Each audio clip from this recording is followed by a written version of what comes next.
नमस्कार विद्यार्थी मित्र मैत्रिणींनो, केसागर पब्लिकेशनच्या केसागर करिअर अकॅडमी यूट्यूब चॅनलवरती तुमचं पुन्हा एकदा स्वागत आहे. राज्यसेवा मुख्य परीक्षा 2025 साठी आपण इथे लेक्चर सिरीज चालू केलेली आहे केसागर पब्लिकेशन तर्फे. लेक्चर सिरीज तुमच्यासाठी पूर्णपणे मोफत आहे. येणारी अपकमिंग जी आपली परीक्षा आहे राज्यसेवा परीक्षा 2025, तर लक्षात घ्या एक वर्ष प्रिपरेशनला लागतं. आन्सर रायटिंग आहे, नवीन सब्जेक्ट्स आहेत, एसे रायटिंग आहे. तर याच्यासाठी एक वर्ष शिकणं आणि त्याची प्रॅक्टिस म्हणजे रिव्हिजन परफेक्शन याच्यासाठी आपल्याला द्यावंच लागतं. ठीक आहे, ओके. तर जे विद्यार्थी 25 साठी प्रिपरेशन करतायत तर तुम्ही आत्ताच तयारीला लागा. रेफरन्स बुक वगैरे आत्ताच वाचायला घ्या जेणेकरून तुमची तयारी परिपूर्ण होईल. ठीक आहे. तर इथं जर आपण बघितलं तर इथं तुम्हाला आज आपण घेतोय जीएस पेपर 2 चे क्वेश्चन आन्सर. तर जीएस पेपर 2 साठी तुम्हाला जे मी बुक सांगितलं होतं polity of India with special reference to Maharashtra, तर हे पुस्तक तुम्हाला परंपरागत वर्णनात्मक परीक्षेसह वस्तुनिष्ठ प्रश्नांसाठी पण उपयोगी आहे. आणि स्पेशली आपण महाराष्ट्र पब्लिक सर्व्हिस कमिशनची एक्झाम देतोय तर तिथं तुम्हाला हे पुस्तक उपयोगी पडेल. सोबतच भारतीय राज्यघटना राजकारण आहे हे बुक आहे. त्याच्यानंतर इंडियन गव्हर्नन्स तथा भारतीय प्रशासन आहे.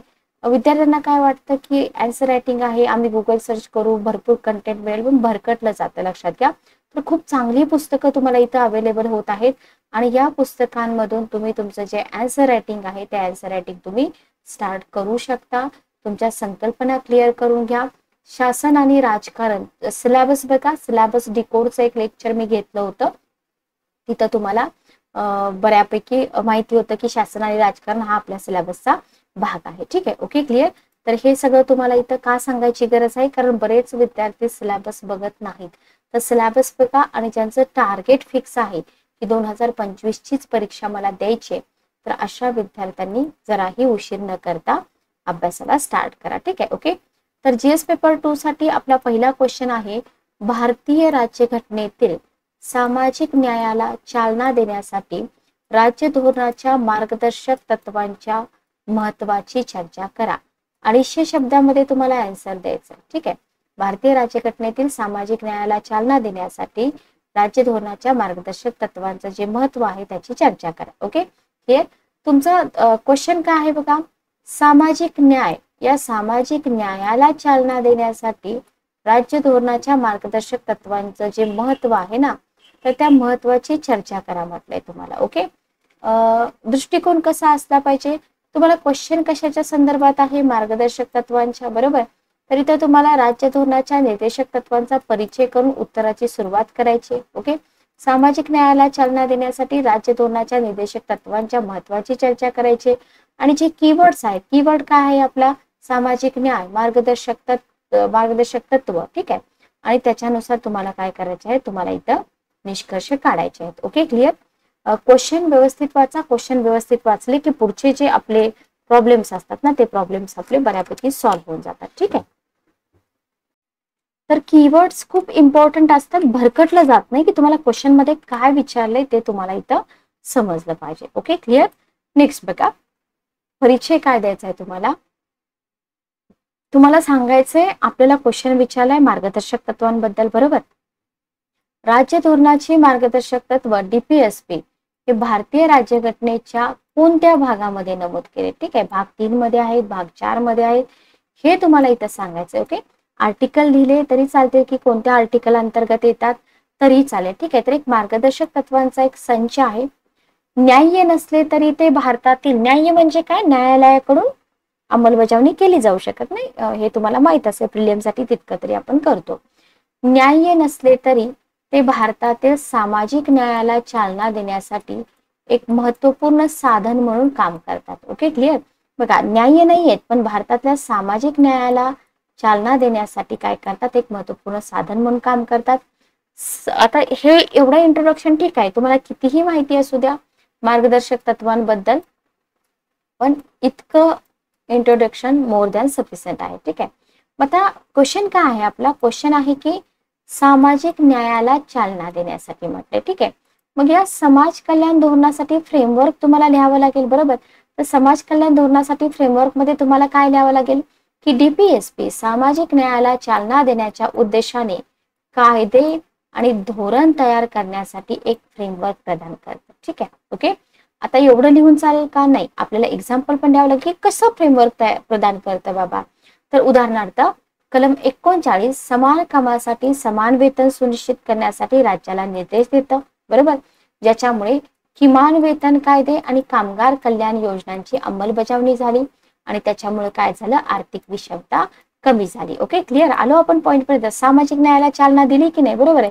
जरी ते न्याय्य नसले तरी सुद्धा. लक्षात आलं? क्लिअर. तर उदाहरण लिहिणं फार महत्वाचं आहे, हे इथं तुम्ही समजून घ्या. नेक्स्ट बघा, सामाजिक विषमता निर्मूलन. इथेही तुम्हाला आर्टिकल लिहायचं आहे. 38 आणि 39 सारख्या कलमांचं उद्दिष्ट काय आहे? उत्पन्न, स्थिती आणि संधीमधील असमानता कमी करणं. बरोबर. अनुसूचित जाती, अनुसूचित जमाती आणि इतर मागासवर्ग याच्यासारख्या सामाजिक दृष्ट्या वंचित गटांसाठी शिक्षण आणि नोकरीमध्ये आरक्षण यासारखी धोरणं ही ऐतिहासिक अन्याय दूर करण्यासाठी आणि सामाजिक समता वाढवण्याच्या प्रयत्नांची उदाहरणे आहेत. ओके. तर इथं आपण बघितले कीवर्ड्स वगैरे. तर आर्टिकल लिहायला तुम्ही विसरू नका. आर्टिकल लिहिणं फार इम्पॉर्टंट आहे. तर याच्यामध्ये तुम्हाला एक्झाम्पल आपण लिहिलं. बरोबर. सामाजिक विषमता निर्मूलन आहे. 38 आणि 39 सारख्या कलमांचं उद्दिष्ट उत्पन्न, स्थिती आणि संधीमधील समानता कमी करणं आहे. ठीक आहे. ओके. अनुसूचित जाती, जमाती आणि इतर मागासवर्गासारख्या सामाजिक दृष्ट्या वंचित गटांसाठी शिक्षण आणि नोकरीमध्ये आरक्षण यासारखी धोरणं ही ऐतिहासिक अन्याय दूर करण्यासाठी आणि सामाजिक समता वाढवण्याच्या प्रयत्नांची उदाहरणं आहेत. बरोबर. तर हे आपल्याला इथं व्यवस्थित लक्षात ठेवायचं आहे, लक्षात घ्या. त्याच्यानंतर आहे शैक्षणिक संधीचा प्रचार. तर बघा, प्रत्येक ठिकाणी इथं आर्टिकल दिलेले आहेत. कलम 45 नुसार 14 वर्षापर्यंतच्या मुलांसाठी मोफत आणि सक्तीचं शिक्षण देणं राज्याला बंधनकारक आहे. बरोबर. कलम 45 नुसार 14 वर्षापर्यंत जे मुलं आहेत ना, तर त्या मुलांसाठी मोफत आणि सक्तीचं शिक्षण देणं राज्याला बंधनकारक आहे. Okay, clear. आणि ह्या तरतुदीमुळे काय झालेलं आहे, सर्व शिक्षा अभियान आणि शिक्षणाचा अधिकार कायदा यांच्यासारख्या योजनांची स्थापना पण झाली. आता ह्या अशा योजनांची जर स्थापना होत असेल तर काय होतं, समाजामधले जे उपेक्षित घटक आहेत त्यांना शिक्षणाची उपलब्धता सुनिश्चित होते. बरोबर. ज्याच्यामुळे सामाजिक समावेशनाला आपल्याला इथं चालना मिळालेली दिसून येते. Okay, clear. तर हे असे जे मुद्दे आहेत हे मुद्दे तुम्ही व्यवस्थित लक्षात ठेवा. नेक्स्ट बघा, दुर्बल घटकांचं सक्षमीकरण. इथं जर आपण बघितलं, डीपीएसपी समाजातील दुर्बल घटकाचं संरक्षण आणि सक्षमीकरण याच्यावरती भर देतं. ओके. तर डीपीएसपी काय करतं, समाजामधले दुर्बल घटक आणि या दुर्बल घटकाचं संरक्षण आणि सक्षमीकरण याच्यावरती भर देतं. आर्टिकल 46, 47 अनुसूचित जाती, अनुसूचित जमाती आणि इतर उपेक्षित समुदायांच्या सामाजिक आर्थिक विकासाकडे विशेष काळजी आणि लक्ष देण्याची गरज व्यक्त करतात. बरोबर. सकारात्मक कृती धोरणे आणि दारिद्र्य निर्मूलन कार्यक्रम यांसारख्या उपक्रमांचं उद्दिष्ट या विभागांचं उत्थान आणि सामाजिक अंतर भरून काढणं आहे. Okay, clear. तर हे आपल्याला काय करायचं आहे, हे आपल्याला इथं व्यवस्थित लक्षात ठेवायचं आहे. क्लिअर. त्याच्यानंतर आहे पर्यावरणीय शाश्वतता आणि सामाजिक न्याय. बघा, इथं जर आपण बघितलं तर 48A सारखे लेख पर्यावरण संरक्षण आणि शाश्वत विकासाचं महत्व अधोरेखित करतात. ओके. पर्यावरणाचा जो ऱ्हास आहे अनेकदा असुरक्षित समुदायांवर विषमतेने परिणाम करताना आपल्याला दिसतो. ओके. आणि शाश्वत विकासाला चालना देणारी जी धोरणं असतात ही धोरणं केवळ पर्यावरणीय न्याय सुनिश्चित करतात का? नाही, तर उपजीविकेसाठी नैसर्गिक संसाधनावर अवलंबून असणारा जो उपेक्षित वर्ग आहे तर त्यांच्या पण हिताचं रक्षण करतात. Okay, clear. म्हणजे इथं आपल्याला हे जे न्यायाचं तत्व आहे हे इथं पूर्णपणे लागू केलेलं दिसून येतं. त्याच्यानंतर आहे कामगारांसाठी कल्याणकारी उपाय. आता इथे जर आपण बघितलं, डीपीएसपी कामगारांच्या कल्याणासाठी आणि त्यांच्या हक्कांच्या संरक्षणासाठी वकिली करतात. बरोबर. आर्टिकल 42 आणि 43 कामाच्या न्याय्य आणि मानवी परिस्थिती आणि मातृत्व आरामाच्या तरतुदीवरती जोर देतं. ओके. ह्याच्यावरती क्वेश्चन पण आला होता किंवा आता कामगारांच्या कल्याणासाठी उपाय म्हणल्यावर तुम्हाला हेच लिहावे लागतील ना, जे आपण प्रिलियम साठी अभ्यासलेला असतो ते फक्त लिहायचं आहे आपल्याला. कामगार कायद्यांची अंमलबजावणी, किमान वेतन मानकांची स्थापना आणि महात्मा गांधी राष्ट्रीय ग्रामीण रोजगार हमी कायदा यांसारख्या उपक्रमांचा उद्देश मजुरांची सामाजिक आर्थिक परिस्थिती सुधारणं, ज्याच्यामुळे सामाजिक न्यायाला हातभार लागतो. ठीक आहे. Okay, clear. तर हे इथं तुम्हाला काय करायचं आहे, लक्षात ठेवायचं आहे. त्याच्यानंतर आहे सामाजिक एकता मजबूत करणं. बघा इथं जर आपण बघितलं सामाजिक एकोपा आणि सौहार्द वाढवण्यामध्ये DPSP ची जी भूमिका आहे ती महत्वाची भूमिका बजावते. 44 सारखे जे कलम आहेत ते कलम धर्म, लिंग, जात याच्यावरती आधारित जो भेदभाव होतो तर तो भेदभाव दूर करणाऱ्या प्रथा दूर करण्यासाठी समान नागरी संहितेच्या जाहिरातीवरती भर देताना आपल्याला दिसतो. हे सगळं आपण डे टू डे लाईफ मध्ये बघतच आलेलो आहोत. आणि असे उपाय जे असतात ना हे बहुलवादी समाजाच्या कल्पनेला प्रोत्साहन देतात, जिथे प्रत्येक व्यक्तीला त्यांची पार्श्वभूमी काही असो समान हक्क आणि संधी मिळतात. Okay, clear. तर क्वेश्चनचा जो कीवर्ड आहे त्या कीवर्डला धरून चला, तुम्हाला खूप चांगले मार्क्स मिळतील. न्यायिक सक्रियता आणि DPSP बघा, DPSP न्याय्य आहेत का? नाही. DPSP न्याय्य नसले तरी सुद्धा DPSP ने न्यायिक निर्णयांवर प्रभाव टाकला आहे, ज्याच्यामुळं सामाजिक आर्थिक अधिकारांच्या न्यायशास्त्राची उत्क्रांती झालेली आहे. ओके, मूलभूत अधिकारांचा अर्थ लावताना न्याय व्यवस्थेने अनेकदा DPSPचा वापर केलेला आहे, ज्याच्यामुळं सामाजिक न्यायाची व्याप्ती वाढलेली आहे. ओके, बघा मूलभूत अधिकारांचा अर्थ लावताना न्याय व्यवस्थेने काय केले? अनेकदा DPSPचा वापर केलाय, ज्याच्यामुळे काय झालेलं आहे? सामाजिक न्यायाची व्याप्ती वाढलेली दिसून येते आपल्याला. केशवानंद भारती विरुद्ध केरळ राज्य आणि मिनर्वा मिल्स विरुद्ध युनियन ऑफ इंडिया यांच्यासारखे जे ऐतिहासिक निर्णय आहेत, हे ऐतिहासिक निर्णय DPSP आणि मूलभूत अधिकार यांच्यातील जो सहजीवनाचा संबंध आहे तो संबंध इथं स्पष्ट करताना आपल्याला दिसून येतात. तर आपला क्वेश्चन काय होता? पुन्हा एकदा मी क्वेश्चन कडे जाते. क्वेश्चन होता भारतीय राजघटनेतील सामाजिक न्यायाला चालना देण्यासाठी. आता हे जे संकल्पना आहेत, सामाजिक न्याय म्हणजे काय, सार्वभौम म्हणजे काय, तर हे तुम्हाला आधी क्लिअर पाहिजे. तर या सामाजिक न्यायाला चालना देण्यासाठी मार्गदर्शक तत्वांचं काय महत्व आहे ते तुम्हाला विचारलेलं आहे. बरोबर. निष्कर्ष बघा, भारतीय राज्यघटनेतील सामाजिक न्यायाला चालना देण्यासाठी राज्य धोरणाची मार्गदर्शक तत्वे एक आधारशिला म्हणून काम करतात. आर्थिक, सामाजिक, पर्यावरणीय आणि राजकीय परिमाणांचा समावेश असलेल्या त्यांच्या बहुआयामी त्यांचा दृष्टिकोन कसा आहे? बहुआयामी आहे. बरोबर. DPSP अधिक न्याय्य आणि सर्वसमावेशक समाजासाठी काय करतात? पाया घालतात. ठीक आहे. Okay, clear. तर क्वेश्चन च कंटेंट जे आहे ना ते कसं लिहायचं ते फक्त तुम्हाला समजलं पाहिजे. बाकी पूर्व परीक्षेसाठी आपण हा पार्ट वाचलेलाच असतो. कोणीच याच्यापासून असं अगदी की नवीन आहे बाबा मला हे काहीच माहिती नाही असं काहीच नाहीये. बरोबर. त्याच्यामुळे आपल्याला काय करायचं आहे? इथं व्यवस्थित हे लिहायचं आहे. जे आपल्याला माहिती आहे ते कागदावरती उतरवता आलं पाहिजे. नेक्स्ट क्वेश्चन आहे, राज्यघटनेच्या तत्वांचे पालन करण्यासाठी न्यायिक पुनरावलोकनाचे महत्व चर्चा करा. ठीक आहे. राज्यघटनेची जी तत्व आहेत ना तर त्या तत्वांचं पालन करण्यासाठी न्यायिक पुनरावलोकनाचं जे महत्व आहे ना तर त्याची चर्चा करा असा क्वेश्चन तुम्हाला इथं दिलाय.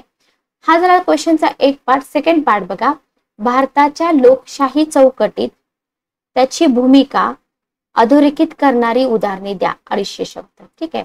तर भारताच्या लोकशाही चौकटीत त्याची भूमिका अधोरेखित करणारी उदाहरणे द्या. दृष्टिकोन जर आपण बघितला, न्यायिक पुनरावलोकन सादर करा, म्हणजे तर क्वेश्चन कशाशी संबंधित आहे? न्यायिक पुनरावलोकनाशी. बरोबर. तर इथं न्यायिक पुनरावलोकन म्हणजे काय हे सांगून उत्तर आपल्याला स्टार्ट करायचं. संविधानाच्या तत्वाचं पालन करण्यासाठी न्यायिक पुनरावलोकनाचे महत्व जे आहे त्याची आपल्याला चर्चा करायची.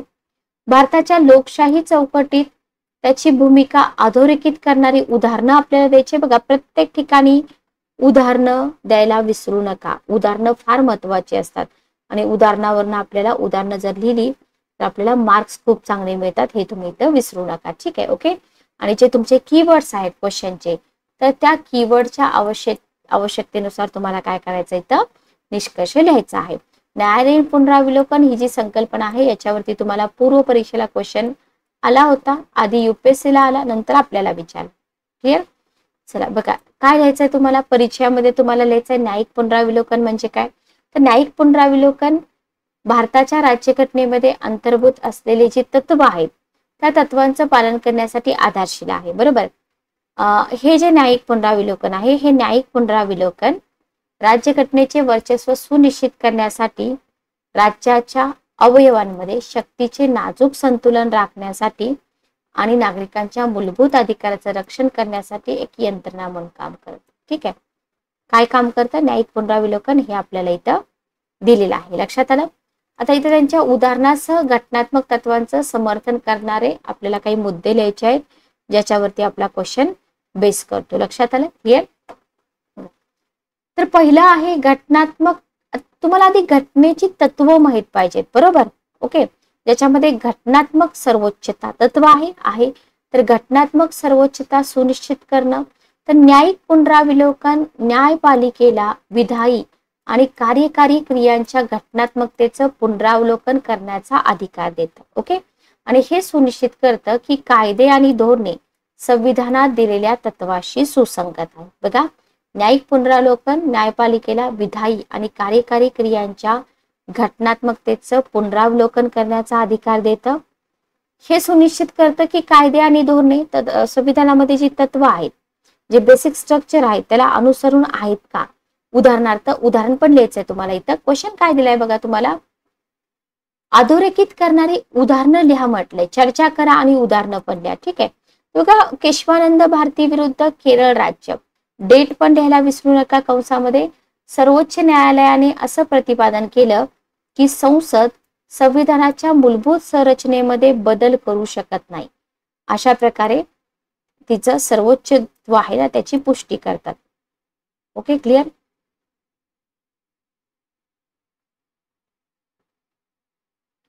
लक्षात ठेवा. नेक्स्ट बघा, मूलभूत हक्कांचं संरक्षण. न्यायिक पुनरावलोकनाच्या प्राथमिक कार्यांपैकी एक म्हणजे काय आहे, संविधानानं हमी दिलेल्या मूलभूत अधिकाराचं संरक्षण करणं. ठीक आहे. ओके, याच्यामध्ये पण तुम्हाला लिहावं लागेल उदाहरण. मनेका गांधी विरुद्ध युनियन ऑफ इंडिया आणि के.एस. पुट्टास्वामी विरुद्ध युनियन ऑफ इंडिया यांसारख्या ऐतिहासिक निकालांद्वारे न्याय व्यवस्थेने मूलभूत अधिकारांची व्याप्ती वाढवलेली दिसते. ठीक आहे, आणि त्यांची अंमलबजावणी राज्य आणि गैरराज्य दोन्ही घटकाविरुद्ध सुनिश्चित केलेली आपल्याला इथं दिसून येते. ठीक आहे. ओके, तर हे मनेका गांधी विरुद्ध युनियन ऑफ इंडियाचं जे एक्झाम्पल आहे, हे एक्झाम्पल तुम्ही इथं लिहून घ्या. त्याच्यानंतर आहे भारताच्या लोकशाही चौकटीत भूमिका काय आहे. तर बघा, कार्यकारी आणि विधान कृती इथं आपल्याला तपासायची आहे. तर हे सगळे मुद्दे माहीत असतात, फक्त विचारले काय त्याला अनुसरून लिहिणं फार महत्वाचं आहे. ओके, तर न्यायिक पुनरावलोकन काय करतं, कार्यकारी आणि विधायी शाखांच्या अधिकारांवर नियंत्रण म्हणून कार्य करतं. त्यांना घटनात्मक काही मर्यादा आहेत त्या ओलांडण्यापासून प्रतिबंधित करतं. ठीक आहे. उदाहरण बघा, इंदिरा गांधी विरुद्ध राजनारायण 1975. सर्वोच्च न्यायालयाने तत्कालीन पंतप्रधान इंदिरा गांधी यांची निवडणूक गैरव्यवहाराच्या आधारावर रद्दबातल घोषित केली आणि निवडणूक अखंडता राखण्यात न्यायपालिकेची जी भूमिका आहे ती ठामपणे मांडलेली आपल्याला इथं दिसून येते. ठीक आहे. Okay, clear. तर हे तुम्ही इथं व्यवस्थित लक्षात ठेवा. नेक्स्ट बघा, संघराज्याचं रक्षण. इथं जर आपण बघितलं तर भारताची संघराज्य रचना न्यायिक पुनरावलोकनाद्वारे जतन केली जाते. ओके, कारण न्यायव्यवस्था केंद्र आणि राज्य सरकारमधील विवादांचा निवाडा करतं. कर्नाटक राज्य विरुद्ध भारत संघ 1977 या प्रकरणाने केंद्र आणि राज्यांच्या संबंधित अधिकाराचं वर्णन केलेलं आहे, ज्याच्यामुळे सहकारी संघराज्याला चालना मिळालेली आपल्याला इथं दिसून येते. त्याच्यानंतर आहे उत्तरदायित्व आणि सुशासन निश्चित करणं. बघा, काय होतं इथं, मनमानी कारवाई असतात ना, ते रोखणे. म्हणजे न्यायिक पुनरावलोकन काय करतं, सरकारच्या मनमानी कृतींविरुद्ध प्रतिबंधक म्हणून कार्य करतं, जबाबदारी आणि सुशासनाला प्रोत्साहन देतं. इथं पण तुम्हाला एक्झाम्पल द्यायचं की कसं बाबा, असं कधी घडलेलं आहे का, घडलेलं आहे. विशाखा विरुद्ध राजस्थान राज्य 1997. इथे काय केलं, एससीनं कामाच्या ठिकाणी लैंगिक छळ रोखण्यासाठी मार्गदर्शक तत्व तयार केली आणि सरकारला कामाच्या ठिकाणी सुरक्षा निश्चित करण्यासाठी कायदे करण्यास भाग पाडलं. ठीक आहे. ओके, तर हे तुम्हाला इथं व्यवस्थित लिहावं लागेल. नेक्स्ट आपल्याला काय द्यायचं इथं, कायद्याचे राज्य, बरोबर, प्रोत्साहन.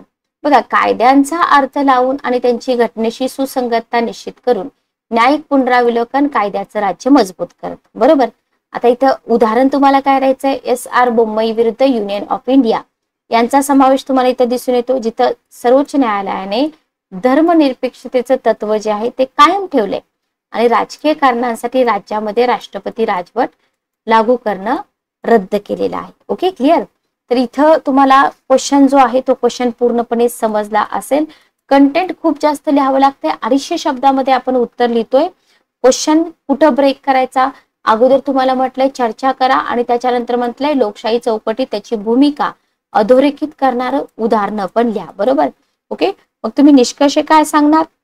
निष्कर्ष तुम्ही सांगणार की राज्यघटनेच्या तत्वांचं पालन करणं, सरकारी उत्तरदायित्व निश्चित करणं, सुनिश्चित करणं, मूलभूत अधिकारांचं संरक्षण करणं आणि सुशासनाला चालना देण्यात न्यायिक पुनरावलोकन जे आहे ते महत्वपूर्ण भूमिका बजावलेली आपल्याला इथं दिसून येते. Okay, clear. तर भारताची लोकशाही चौकट जसजशी विकसित होत आहे तसतसं न्याय, स्वातंत्र्य, समता आणि बंधुत्वाचे आदर्श संविधानात जपण्यासाठी न्यायिक पुनरावलोकनाचं महत्व जे आहे ना ते अपरिहार्य आहे. ठीक आहे. ओके, तर काय लक्षात ठेवायचं आपल्याला इथं? न्याय, स्वातंत्र्य, समता आणि बंधुत्वाचे आदर्श जे आहेत ना ते संविधानात जपण्यासाठी न्यायिक पुनरावलोकनाचे जे महत्व आहे ते अपरिहार्य आहे. हे आपल्याला इथं व्यवस्थित नोट डाऊन करायचं आहे. म्हणजे निष्कर्ष काय लिहिला पाहिजे तेही तुम्हाला इथं व्यवस्थित समजलं पाहिजे. नेक्स्ट क्वेश्चन आहे आपला, भारतीय संविधान संघराज्यात्मक आहे. ठीक आहे, भारतीय संविधान संघराज्यात्मक आहे परंतु आत्म्याने एकात्मक आहे. लक्षात घ्या, भारतीय संविधान संघराज्यात्मक आहे पण आत्म्याने एकात्मक आहे. तपासा 150 शब्द. ठीक आहे, बघा इथे जर आपण बघितलं तर प्रास्ताविकामध्ये संघराज्य आणि एकात्मक शासन पद्धतीचा अर्थ तुम्हाला लिहावा लागेल. काय म्हटलंय? संघराज्यात्मक आहे, आत्म्याने एकात्मक आहे. मग या दोन्ही गोष्टी तुम्हाला लिहाव्या लागतील, बरोबर. मग राज्यघटनेच्या संघराज्य आणि एकात्मक वैशिष्ट्यांचं वर्णन पण तुम्हाला करावं लागेल आणि केंद्र सरकार राज्यांपेक्षा अधिक शक्तिशाली कसं आहे ते आपल्याला इथं तपासावं लागेल, बरोबर. लक्षात आलं. तर इथं तुम्हाला संघराज्य आणि एकात्मिक शासन पद्धतीचा अर्थ लिहावा लागेल, त्याच्यानंतर संघराज्य आणि एकात्मिक वैशिष्ट्यांचं वर्णन लिहावं लागेल आणि राज्यांपेक्षा केंद्र सरकार अधिक शक्तिशाली कसं आहे तेही तुम्हाला इथं लिहावं लागेल. ठीक आहे. Okay, clear. बघा इंट्रो मध्ये आपण काय लिहितोय? एकात्मक प्रणाली एका केंद्र सरकारची बनलेली असते जी सगळी शक्ती धारण करते, बरोबर. परंतु संघ राज्य प्रणाली जी असते ती राष्ट्रीय आणि स्थानिक सरकारच्या प्रकारांमध्ये शक्ती विभाजित करते, बरोबर. दोन्हीचा अर्थ आपल्याला लिहायचा आहे. भारत हा संघराज्य आहे पण संविधानामध्ये एकदाही संघ हा शब्द आहे का? नाही. त्याच्याऐवजी काय दिले? भारत हा राज्यांचा संघ आहे असं म्हटलं, बरोबर. हेही आपल्याला लिहायचं आहे. आता इथे तुम्हाला क्वेश्चन काय आहे? क्वेश्चन तुम्हाला दिलाय की संघराज्यात्मक आहे, मग त्याचं संघीय वैशिष्ट्य पण तुम्हाला लिहावी लागतील. कसं संघराज्यात्मक आहे? तर काही संघीय वैशिष्ट्य आहेत बघा. अधिकारांचं विभाजन. राज्यघटनेच्या 7व्या अनुसूचीमध्ये 3 विषयांच्या याद्या आहेत ज्याच्यामध्ये सरकारच्या 2 गटामध्ये सत्तेचं विभाजन कसं केलं जातं हे दर्शवलं जातं. ठीक आहे.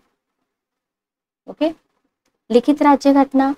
भारताची जी राज्यघटना आहे ही लिहिलेली आहे, लिखित आहे, बरोबर. प्रत्येक तरतुदी स्पष्टपणे लिहून ठेवलेत, त्याच्यावरती सविस्तर चर्चा पण करण्यात आलेली आहे. ओके, तर हे कसली वैशिष्ट्य आहेत? हे संघीय वैशिष्ट्य आहेत. संविधानाची सर्वोच्चता.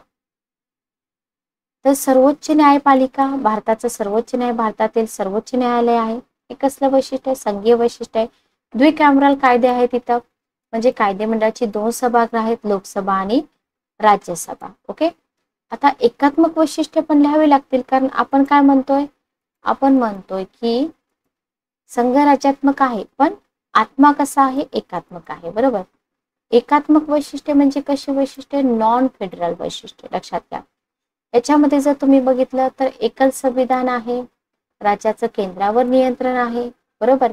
राज्यसभा राज्यांच्या समानतेचं प्रतिनिधित्व करत नाही, राज्यांचं अस्तित्व केंद्रावर अवलंबून आहे, एकल नागरिकत्व, एकात्मिक न्याय व्यवस्था. तर ही कसली वैशिष्ट्ये आहेत? ही सगळी वैशिष्ट्ये कशी आहेत? एकात्मक किंवा नॉन फेडरल आहेत, बरोबर. तर एकल संविधान, राज्यासाठी स्वतंत्र संविधान आहे का? नाही, एकच संविधान आहे आपल्याला, बरोबर. खऱ्या महासंघामध्ये संघ आणि राज्यांसाठी स्वतंत्र घटना असतात पण आपल्याकडे तसं आहे का? नाही. म्हणून आपण म्हणतो की इथं एकात्मिक वैशिष्ट्य पण आपल्याला दिसून येतात. त्याच्यानंतर आहे राज्याचं केंद्रावर नियंत्रण. राज्यांनी केंद्र सरकारने केलेल्या कायद्यांचा आदर केला पाहिजे. ओके, आणि ज्या विषयांवर आधीपासूनच केंद्रीय कायदा आहे त्यावर कोणताही कायदा करू शकत नाही. लक्षात आलं? राज्यसभा राज्यांच्या समानतेचं प्रतिनिधित्व करते का? करत नाही. खऱ्या फेडरेशन मध्ये काय असतं? विधानमंडळाच्या वरच्या सभागृहाला घटक किंवा घटक राज्यांचं समान प्रतिनिधित्व असतं. आपल्याकडे आहे तसं? आपल्याकडे तसं नाहीये.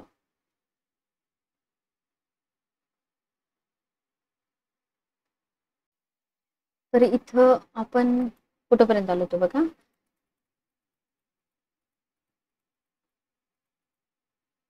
ओके. तर एकात्मक किंवा नॉन फेडरलची वैशिष्ट्य आहेत ना ती आपण बघतोय. तर क्वेश्चन मध्ये जसं म्हटलंय तसं आपल्याला हे इथं लिहावं लागेल. ठीक आहे. ओके. तर याच्यामध्ये आपण एकल संविधान, त्याच्यानंतर राज्यावर केंद्राचं नियंत्रण, राज्यसभा राज्यांच्या समानतेचं प्रतिनिधित्व करत नाही किंवा राज्यांचं अस्तित्व केंद्रावर अवलंबून आहे, एकल नागरिकत्व असेल, एकात्मिक न्याय व्यवस्था असेल, तर हे बुलेट पॉईंट लिहून काय करावं लागेल आपल्याला? बुलेट पॉईंट लिहून या प्रत्येक पॉईंटचं आपल्याला इथं एक्सप्लेनेशन द्यावं लागतं. ठीक आहे. Okay, clear? म्हणजे आपला क्वेश्चनचा जो दुसरा पैलू आहे ना तो पण इथं कंप्लीट होतो की भारतीय संविधान संघराज्यात्मक आहे परंतु आत्म्यानं एकात्मक आहे. म्हणजे इथं संघराज्यात्मक कसं आहे तेही आपण दाखवलं आणि एकात्मक कसं आहे तेही आपण दाखवलं. ठीक आहे. Okay, clear? आता याच्यानंतर काय करायचं आपल्याला? याच्यानंतर आपल्याला इथं आणीबाणीच्या घोषणेबद्दल अजून एक इथं तरतूद आपली राहते, आणीबाणीची घोषणा.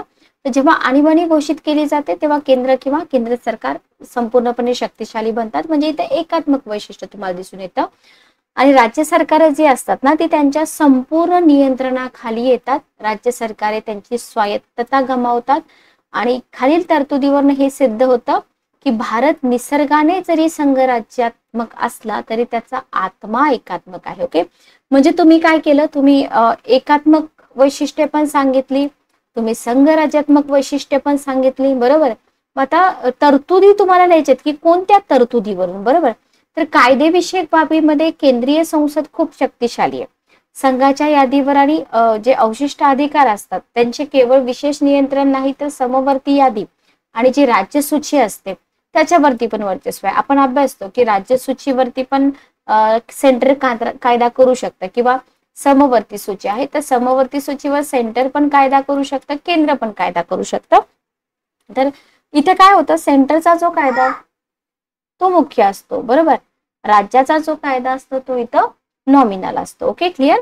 तर देशातील कायद्यामध्ये समानता येण्यासाठी हे महत्वाचं आहे, पण आपल्याकडे तसं आहे का? नाही. याच्यावरून आपण म्हणतो की आत्मा एकात्मक आहे. प्रशासकीय बाबतीत जर तुम्ही बघितलं तर केंद्र सरकार राज्यांपेक्षा अधिक शक्तिशाली बनलेलं आहे, बरोबर? राज्य सरकारांना केंद्र सरकारच्या देखरेखीखाली आणि नियंत्रणाखाली काम करावं लागतं. राज्यांनी आपल्या कार्यकारी अधिकारांचा वापर संसदेने केलेल्या कायद्यानुसारच केला पाहिजे. ते राज्य सरकारांना प्रशासन व्यवस्थित चालवण्यासाठी आवश्यक पावले उचलण्याचे निर्देश देऊन नियंत्रित करू शकतात. म्हणजे इथं जर राज्य नीट किंवा घटनेनुसार काम करू शकलं नाही तर कलम 356 अन्वये राष्ट्रपती राजवट लागू करू शकतं आणि राज्याचा जो राज्य कारभार आहे तो ताब्यात घेतला जाऊ शकतो. ठीक आहे. ओके, हे तुम्ही इथं लक्षात ठेवा. तसंच तुम्ही आर्थिक बाबीचा पण एक मुद्दा लिहू शकता की भारताच्या राष्ट्रपतींना केंद्र आणि राज्यामध्ये मिळकत करातून मिळणाऱ्या महसुलाच्या वितरणामध्ये बदल पण करण्याचा अधिकार आहे. हे तुम्ही कधी प्रिलियमसाठी वाचलं नसेल पण असे मुद्दे मेन्ससाठी लिहावे लागतात. केंद्राकडे राज्य सरकारांना मोठी कर्ज आणि मोठ्या प्रमाणात मदत करण्याचा अधिकार आहे.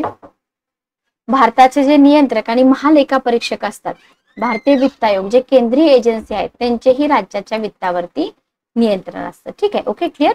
निष्कर्ष जर तुम्ही बघितलं तर 1983 मध्ये सरकार या आयोगाने भारतातील सहकारी संघराज्यावरती भर दिला, बरोबर? आता निष्कर्ष कसा लिहायचा? निष्कर्ष लिहिण्यासाठी पुन्हा एकदा क्वेश्चन वाचायचा की भारतीय संविधान संघराज्यात्मक आहे पण आत्म्याने एकात्मक आहे, बरोबर? तपासा म्हटलंय. तर याच्यावरून तुम्हाला काय लिहायचं आहे की सरकार या आयोगाने भारतातील सहकारी संघराज्यावरती भर दिला. भारतात मजबूत केंद्र सरकार आहे हे वास्तव आहे पण राज्यांच्या बाबतीत हस्तक्षेप करण्याचा प्रयत्न करू नये. दोन्ही सरकारांनी एकमेकांच्या सामर्थ्याचा किंवा अधिकाराचा आदर केला पाहिजे आणि सामंजस्याने काम केलं पाहिजे.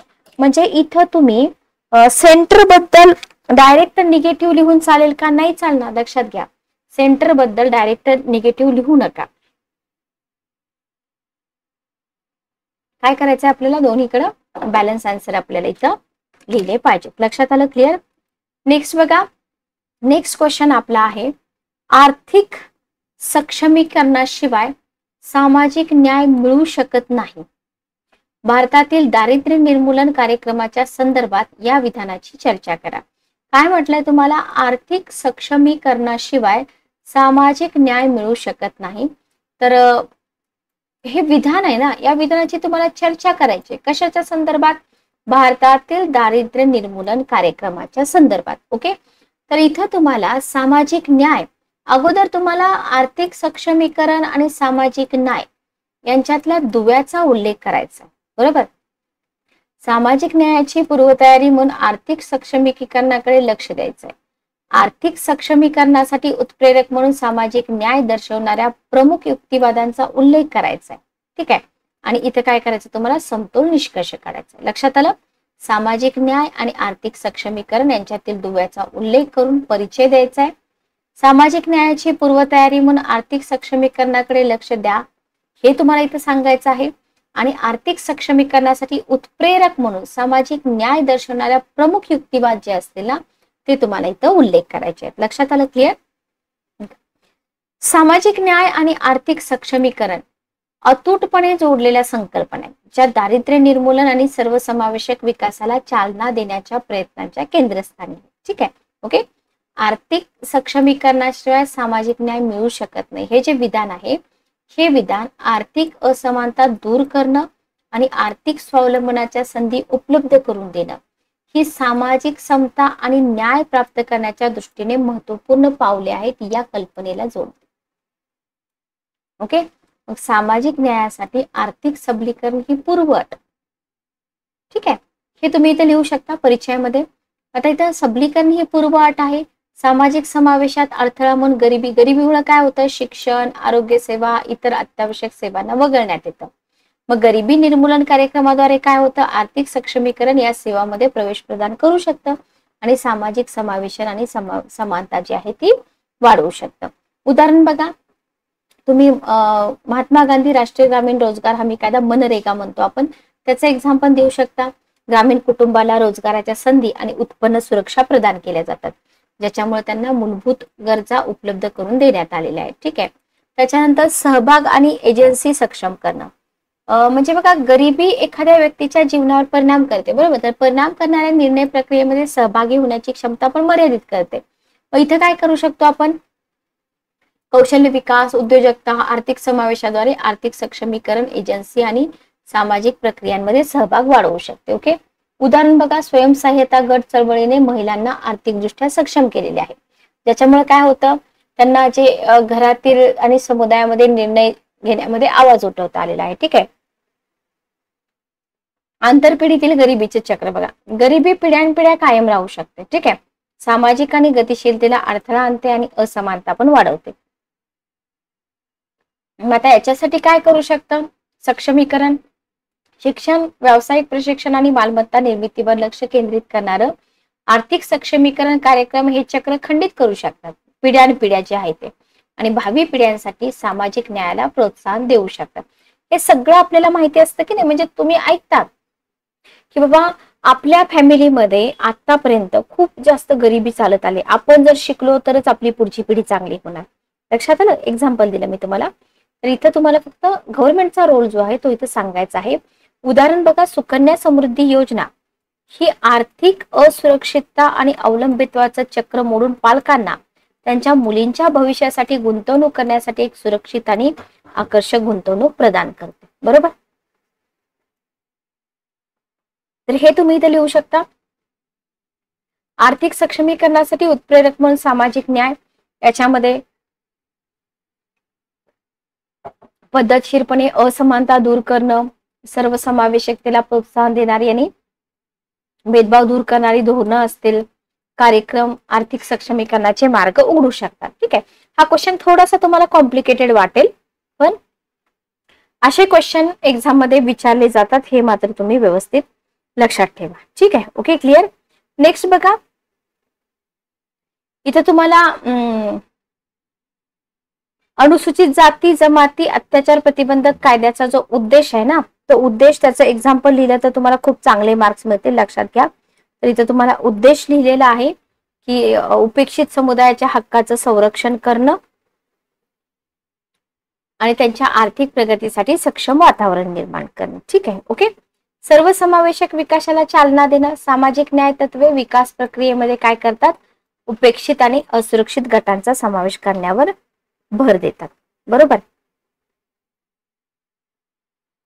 त्याच्यानंतर आहे सर्वसमावेशक विकासाचा दृष्टिकोन आर्थिक संधी निर्माण करू शकतो का? करू शकतो. आणि संसाधने आणि सेवांमध्ये समान प्रवेश पण सुनिश्चित करू शकतो. लक्षात घ्या. बघा, अशा प्रकारचे क्वेश्चन लिहायसाठी तुम्हाला या संकल्पना फार चांगल्या क्लिअर पाहिजेत. आर्थिक सक्षमीकरण म्हणजे काय? सामाजिक न्याय म्हणजे काय? बरोबर. संपादकीय असतील, एडिटोरियल असतील, ते तुम्हाला वाचावे लागतील. उदाहरण बघा, सामाजिक आर्थिक आणि जात जनगणना यानं काय झालेलं आहे? गरिबी निर्मूलन कार्यक्रमासाठी आर्थिकदृष्ट्या वंचित कुटुंबांची ओळख जी आहे ती सुलभ केलेली आहे. बरोबर. त्याच्यानंतर आहे मानवी क्षमता निर्माण करणं. बघा, सामाजिक न्याय उपक्रम सुधारित मानवी क्षमतावर लक्ष केंद्रित केल्याने चांगल्या आर्थिक संधी आणि शाश्वत उपजीविका होऊ शकतात. ओके. याच्यामध्ये तुम्ही काय लिहू शकता? एकात्मिक बाल विकास, ICDS आहे.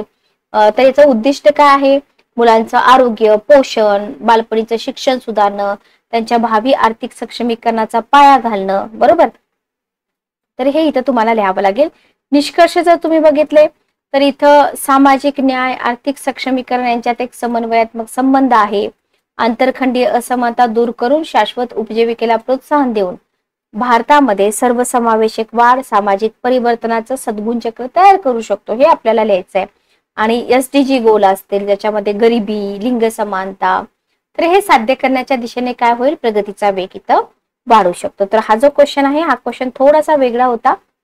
याच्यामध्ये तुम्हाला संकल्पना माहित असणं गरजेचं होतं. आर्थिक सक्षमीकरण म्हणजे काय? सामाजिक न्याय म्हणजे काय?